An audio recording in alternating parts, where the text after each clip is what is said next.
উপস্থিত হয়েছি মেষ লগ্নের 12টা ঘরে চন্দ্রমার প্রভাব নিয়ে আলোচনা করার জন্য। চন্দ্রমাকে জানা অত্যন্ত আবশ্যক, কারণ আমাদের জীবনকালে যদি কোনো সমস্যা চলে বা কোনো কারণে আমরা কোনো সমস্যায় আছি, তো জন্মকুণ্ডলিতে সবথেকে প্রমুখ আর সবথেকে প্রথম যে গ্রহের উপর দৃষ্টি পড়া উচিত সেটা হলো চন্দ্রমা। একটা রাশিকে চন্দ্রমা 2.5 দিনে পার করে যায়। পৃথিবী থেকে সবথেকে কাছে চন্দ্রমা আছে। পৃথিবীর উপর চন্দ্রমার সবথেকে বেশি প্রভাব পড়ে। চন্দ্রমা আমাদের মনের অধিপতি, আর মনই বন্ধন ও মোক্ষর কারণ হয়। অর্থাৎ এক প্রকার জন্মকুণ্ডলিতে সবথেকে প্রভাবী গ্রহ হচ্ছে চন্দ্রমা।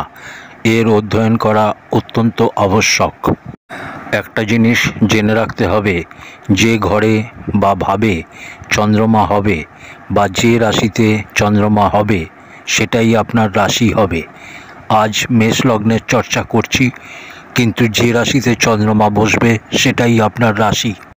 কোনো ব্যক্তির প্রভুত্বকে বা ব্যক্তিত্বকে যদি জানতে হয়, তো 50% লগ্নে বা 1 নম্বর ঘরে যে রাশি লেখা আছে তার প্রভাব ও 50% চন্দ্রমা যে রাশিতে বসে আছে তার প্রভাব দেখতে হবে। তাহলে জেনে নেওয়া যাক মেষ লগ্নের 12টা ঘরে চন্দ্রমা কীরকম ফল দেবে। মেষ লগ্নের লগ্নে বা প্রথম ঘরে চন্দ্রমা বসলে কীরকম ফল দেবে। আপনি যদি মেষ লগ্নের হন আর আপনার লগ্নেই যদি চন্দ্রমা বসে, তাহলে আপনি মেষ লগ্ন ও মেষ রাশির ব্যক্তি। এই লগ্নে চন্দ্রমা সুখেশ হয়, অর্থাৎ চতুর্থ ঘরের অধিপতি। স্ব উপার্জিত অর্থ, মায়ের ঘর, জমি বাড়ি গাড়ি, এই সমস্ত সুখের অধিপতি হয় চন্দ্রমা। সুখেশ হয়ে চন্দ্রমা যদি আপনার লগ্নে গিয়ে বসে, তো নিশ্চিত রূপে জাতক এই সমস্ত সুখকে প্রাপ্ত করার ইচ্ছা রাখা ব্যক্তি হবে। এই সমস্ত সুখকে প্রাপ্ত করার জন্য পরিশ্রম করা ব্যক্তি হবে, আর নিজের পরিশ্রমের দ্বারা এগুলো সে প্রাপ্তও করবে। এখানে একটা কথা বলে রাখি, মেষ লগ্ন এই লগ্নের জাতক ক্রোধী স্বভাবের হয়, জেদি চিড়চিড়ানি স্বভাবের হয়। কিন্তু এরকম জাতকের অর্থাৎ মেষ লগ্নের জাতকদের এনার্জি প্রচুর পরিমাণে থাকে। এর কারণে এদের ক্রোধও তাড়াতাড়ি আসে। আর লগ্নে যদি চন্দ্রমা বসে, তাহলে মেষ লগ্ন ও মেষ রাশি হবার কারণে আপনার উপর পূর্ণত চন্দ্রমার প্রভাব থাকবে। মেষ লগ্নের কথা বললে এখানে চন্দ্রমা সর্বদা কারক হয় না, কিন্তু অকারকও নয়। এখানে চন্দ্রমা তটস্থ ভূমিকায় থাকে, কারণ চন্দ্রমা এখানে সুখেশ হয় আর লগ্নের মিত্র হয়। এই অবস্থায় চন্দ্রমা এখানে তটস্থ ও ভূমিকায় থাকবে। এখানে আলোচনা মেষ লগ্নের হচ্ছে, যা অগ্নিতত্ত্বীয় প্রধান লগ্ন। এখানে ত্রিকোণের প্রত্যেকটা ঘর অগ্নিতত্ত্বের, আর চন্দ্রমা হচ্ছে জলতত্ত্বের। আর জলতত্ত্ব হওয়ার কারণে এখানে চন্দ্রমার ভূমিকা তটস্থ অবস্থায় থাকবে। আপনার কুণ্ডলিতে লগ্নগত চন্দ্রমা হলে তো আগে যেটা বললাম, সুখেশের লগ্নে গিয়ে বসা, অর্থাৎ সুখের বাসনা রাখা জাতক সুখকে প্রাপ্ত করার জন্য সর্বদা চেষ্টা করা, কিন্তু চিড়চিড়ানি ও জেদি স্বভাবের হবে জাতক। রাগী হবে, ধৈর্যের অভাব হবে, যে কোনো ব্যাপারে তৎক্ষণাৎ নির্ণয় নিয়ে নেবে। কাউকে তৎক্ষণাৎ বিশ্বাস করে পরবর্তী সময়ে পস্তাবে যে এই ভুল করা উচিত হয়নি। আপনি যদি মেষ লগ্ন ও মেষ রাশির হন, তাহলে এই ঘটনাগুলো মিলিয়ে নেবেন যে আপনার সাথে ঘটে কি না। চন্দ্রমা মেষ লগ্নে বসে যদি কমজোর হয়, অথবা শনি বা রাহু কেতু দ্বারা দৃষ্টিত হয় বা জুতিতে বসে, তাহলে পীড়িত হবে। আর সেই অবস্থায় জাতকের মনকে সবসময় অশান্ত করে রাখবে। জাতককে সর্বদা ভুল নির্ণয় নেওয়া করাবে ও ক্ষতি করাবে। মেষ লগ্নের দ্বিতীয় ঘর বা ধন ভাবে বসে চন্দ্রমা কীরকম ফল দেবে।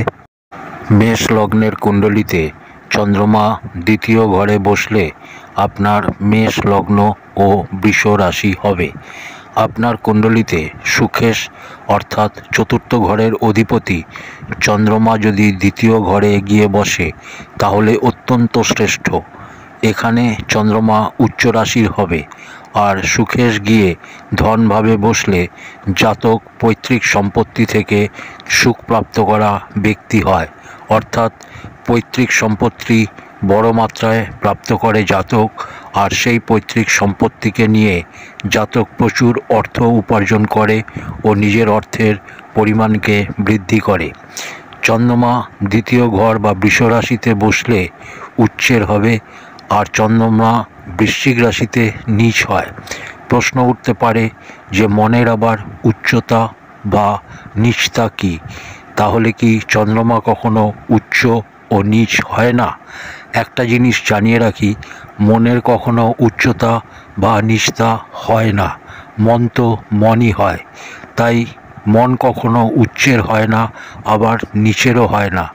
কোন ব্যক্তির কাছে আছে, তার চিন্তাভাবনা কেমন, কিন্তু সেই মন কখনো উচ্চ বা নীচ হবে না।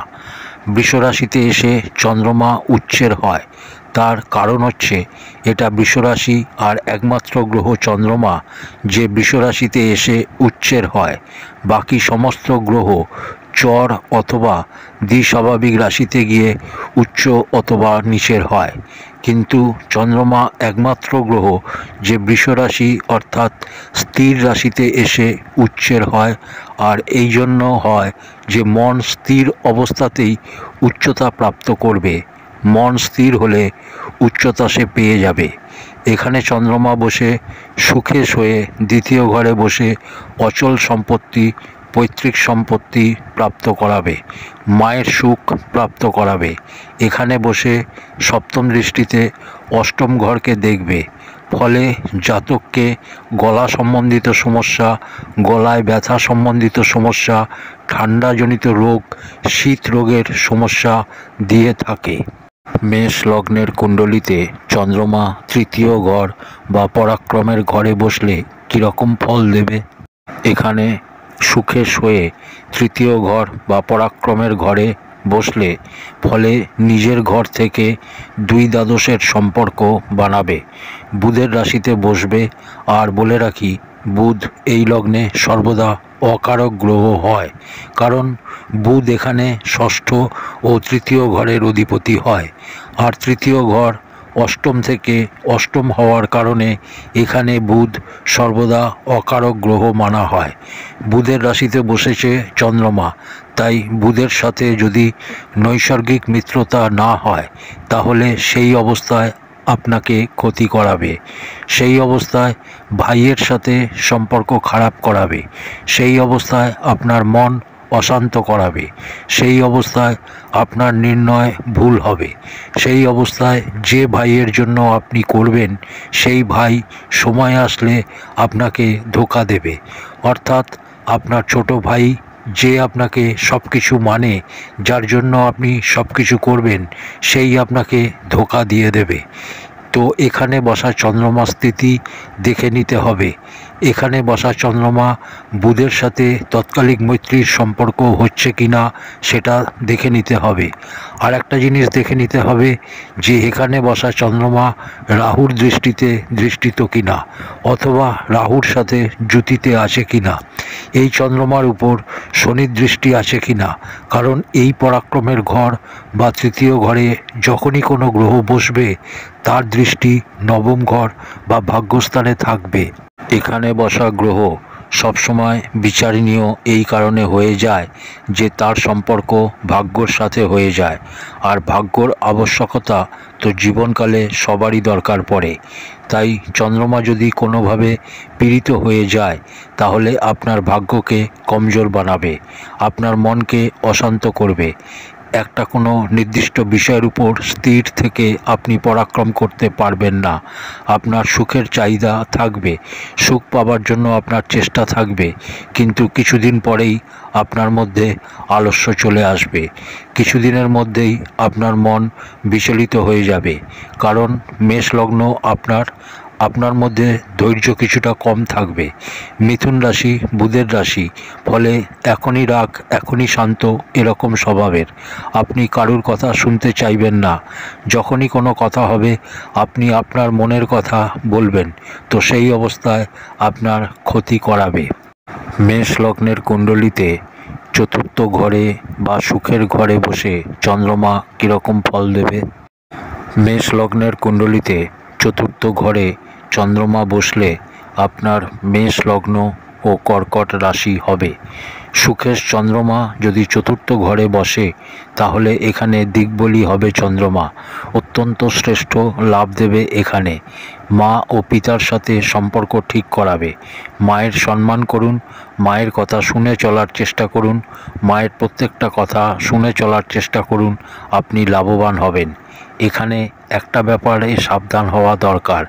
কর্কট লগ্নের ব্যক্তিরা আলস্য ও ভাবুকতা প্রধান হয়ে থাকে।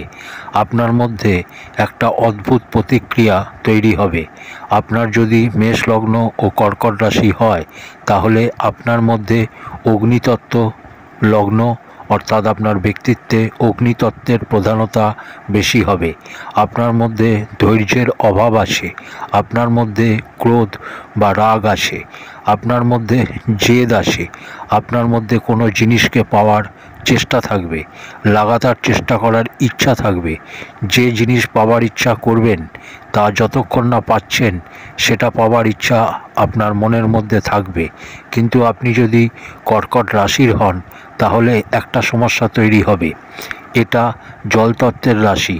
দুটো গ্রহের মৈত্রী হওয়া সত্ত্বেও এই দুজনের তত্ত্বে মৈত্রী নেই। আর সেই অবস্থাতে জাতকের সাথে একটা সমস্যা তৈরি হয়। জাতক পাওয়ার ইচ্ছা তো খুব করে, কিন্তু আলস্যর জন্য কাজ শেষ করতে পারে না।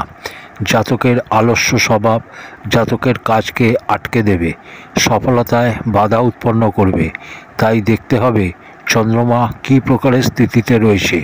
এখানে বসা চন্দ্রমাকে বলবান বানানোর জন্য শিবের আরাধনা করুন, মায়ের সম্মান করুন, জলের অপচয় করবেন না। দ্রব্য বা তরল পদার্থ যেগুলো হয় সেগুলোর অপচয় করবেন না। চন্দ্রমাকে বলবান বানান। যারই মা হোক তাকে মায়ের দৃষ্টিতে সম্মান করুন। এর ফলে চন্দ্রমা আপনার জন্য বলবান হবে এবং আপনাকে সব কিছু প্রদান করবে এই চন্দ্রমা। মেষ লগ্নের কুণ্ডলিতে চন্দ্রমা পঞ্চম ঘর অর্থাৎ সন্তান ও জ্ঞানের ঘরে বসে কীরকম ফল দেবে? মেষ লগ্নের পঞ্চম ঘরে চন্দ্রমা বসলে আপনার মেষ লগ্ন ও সিংহ রাশি হবে। চন্দ্রমা পঞ্চম ঘরে বা জ্ঞানের ঘরে বসলে এই চন্দ্রমা শ্রেষ্ঠ ফলদাতা হবে। চন্দ্রমা পঞ্চম ঘরে বসলে নিশ্চিত নিজের ঘর থেকে দুই দ্বাদশের সম্পর্ক বানাবে, কিন্তু এটা কেন্দ্র ত্রিকোণ রাজযোগ হবে। তার দুই দ্বাদশের সম্পর্ককে ধরার কোনো কারণ নেই, এর কোনো ক্ষতি হবে না। চন্দ্রমা এখানে পঞ্চম ঘরে অর্থাৎ সিংহ রাশিতে বসেছে, তাহলে আপনার লগ্ন মেষ আর সিংহ রাশি, পুরোপুরি আপনি অগ্নিতত্ত্ব প্রদান হয়ে গেলেন। ক্রোধ বা রাগ আপনার মধ্যে বেশি মাত্রায় হবে, কিন্তু একটা লাভ হবে, আপনি অনুশাসিত হয়ে যাবেন, আপনি ধৈর্যবান হয়ে যাবেন, আপনি প্রত্যেকটা জিনিসকে ভাবনা চিন্তা করে ভালো মন্দ বিচার করে করা ব্যক্তি হবেন। আপনার মন স্থির হবে, আপনি শান্ত ও একান্ত প্রিয় হবেন। আপনি ক্রোধ বা রাগ করলে এতটাই করবেন যে আপনার পরিবারের লোক তা সহ্য করতে পারবে না, কিন্তু আপনার ক্রোধ বা রাগ ভুল হবে না, অর্থাৎ ক্রোধ বা রাগের কারণ ভুল হবে না, আপনার ক্রোধ সঠিক হবে। কিন্তু এটা মনে রাখবেন যে সিংহর স্বভাবও আলস্য হয়, তাই কখনো আপনার কাজ যখন কিছুটা এগিয়ে যাবে তখন আপনার মধ্যে আলস্য এসে যাবে। যদি আপনার মধ্যে আলস্যর ভাবনা আসে তাহলে আপনার কাজ সেখানেই অসমাপ্ত থেকে যাবে। আপনার আলস্য থেকে বাঁচতে হবে। সিংহর যে স্বভাব হয় তা এরকম জাতকের মধ্যে এসে যায়। এমনিতে স্বতন্ত্র বিচারধারার ব্যক্তি হবেন আপনি, নিজের মনের কথা শোনা ব্যক্তি হবেন। এই সমস্ত গুণ আপনার মধ্যে সর্বশ্রেষ্ঠ। আপনার জেদ সর্বশ্রেষ্ঠ, আপনার রাগ সর্বশ্রেষ্ঠ, কোনো জিনিসকে পাবার ইচ্ছা আপনার সর্বশ্রেষ্ঠ, কিন্তু আপনার আলস্য শ্রেষ্ঠ নয়। এটার খেয়াল আপনাকে রাখতে হবে। মেষ লগ্নের ষষ্ঠ ঘর অর্থাৎ রোগ, শত্রু ও ঋণের ঘরে বসে চন্দ্রমা কীরকম ফল দেবে? সুকেশ যদি ষষ্ঠ ঘরে গিয়ে বসে তাহলে চন্দ্রমার ষষ্ঠ ঘরের দোষ তো লাগবে না, কিন্তু ষষ্ঠ ঘরে এসে বসলে বুধের রাশিতে এসে বসবে। তাই বুধের সাথে তৎকালিক মৈত্রী দেখে নিতে হবে। বুধের সাথে তৎকালিক মৈত্রী না হলে নিশ্চিত আপনাকে কষ্ট দেবে, মায়ের সুখে কমতি করবে।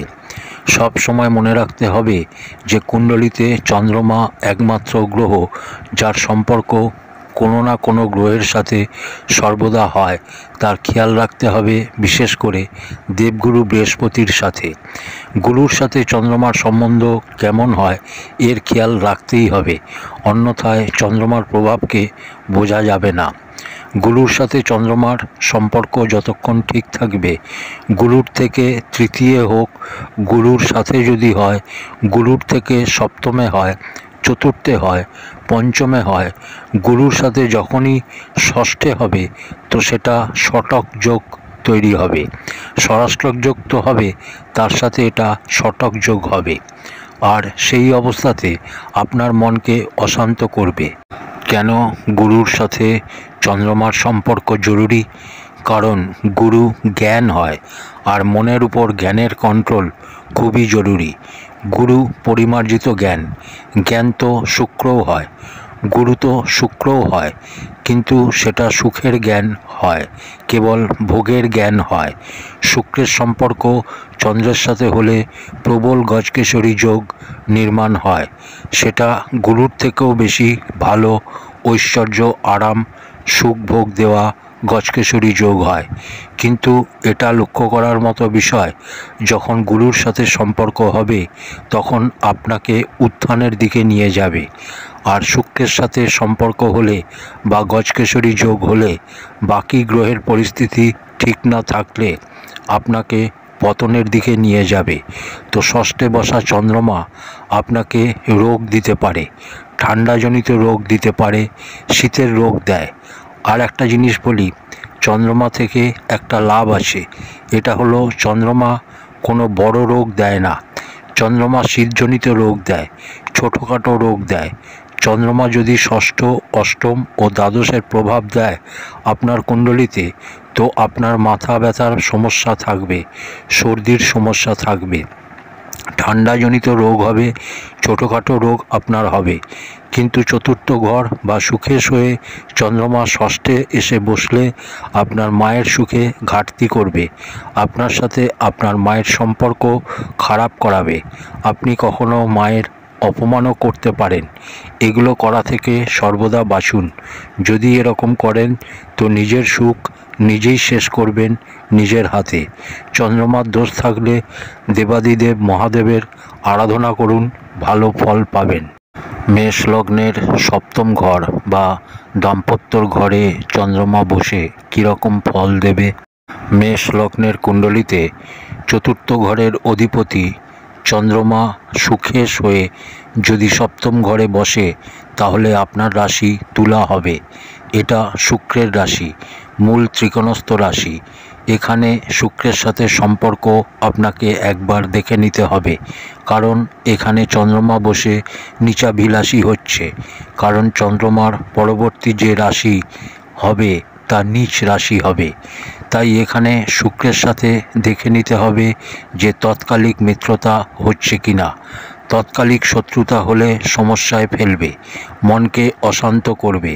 এখানে বসে সপ্তম দৃষ্টিতে লগ্নকে দেখবে, ফলে আপনার ব্যক্তিত্বের মধ্যে স্থিরতা থাকবে না। আপনার সমাজে অস্থির ব্যক্তি হিসেবে জানবে, আপনার কথায় লোক ভরসা কম করবে, আপনার বলা কথায় মানুষ বিশ্বাস করবে না। কেন?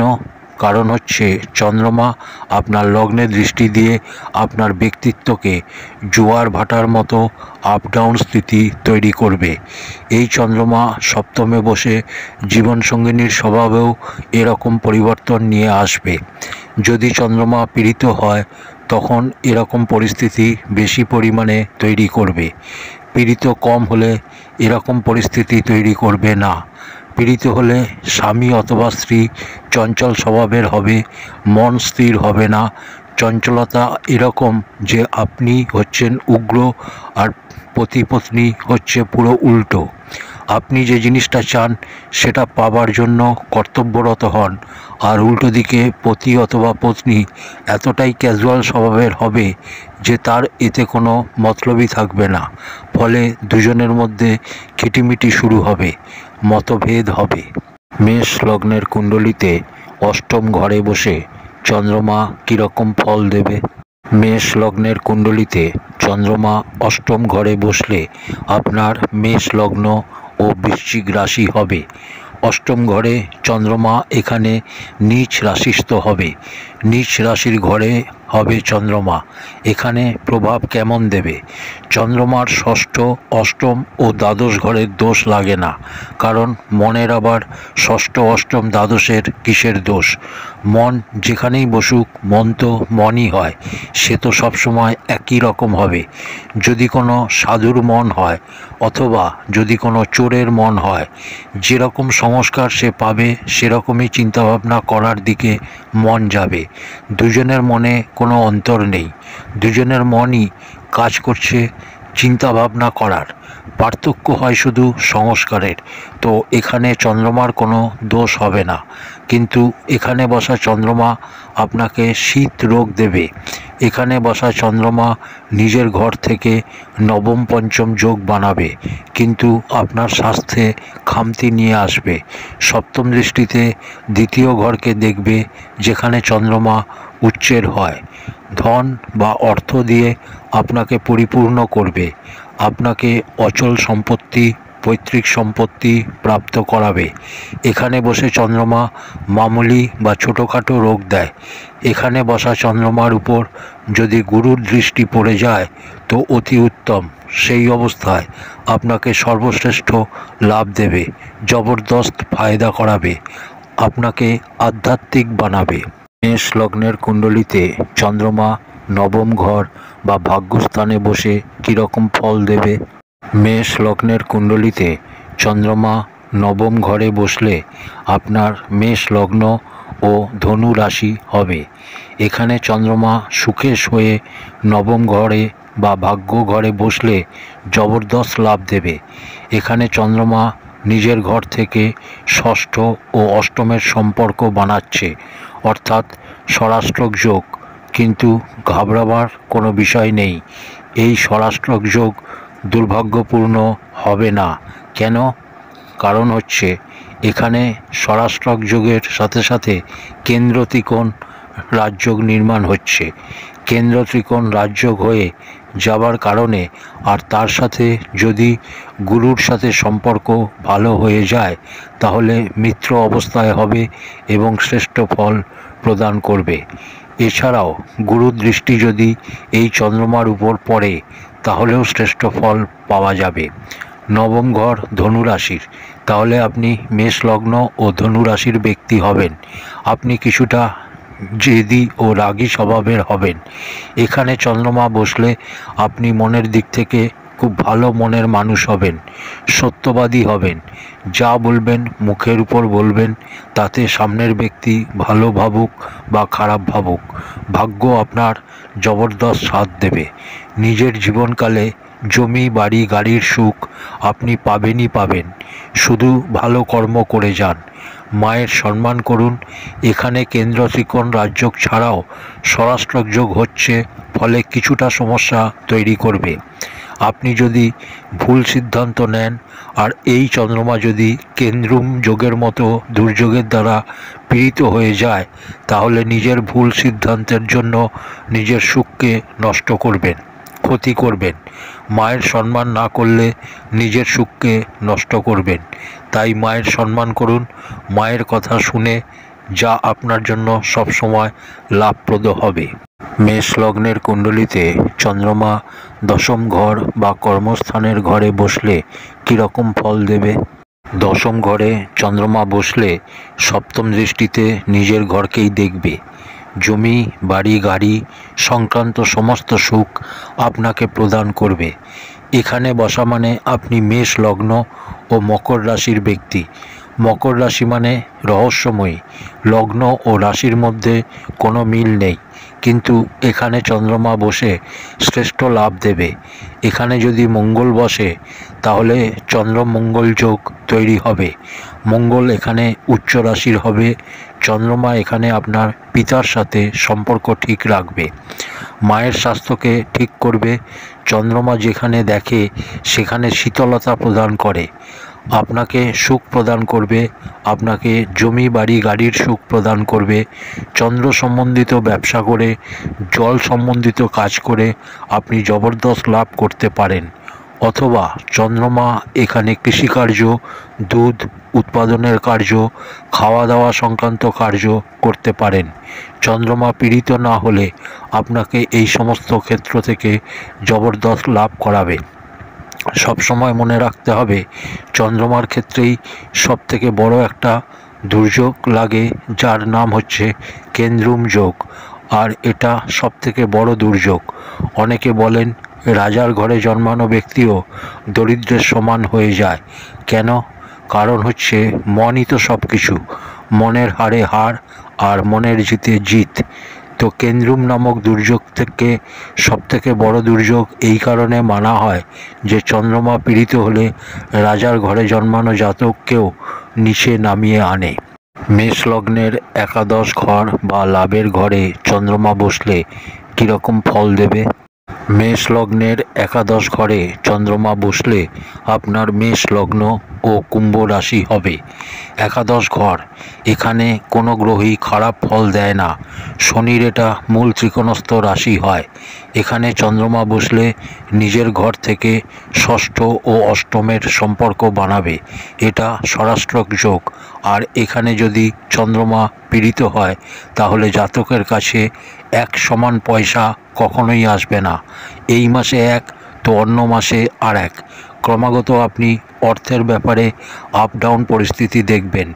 এখানে বসা চন্দ্রমা যদি পীড়িত না হয় তাহলে আপনাকে জমি, বাড়ি, গাড়ি সমস্ত সুখ প্রদান করবে।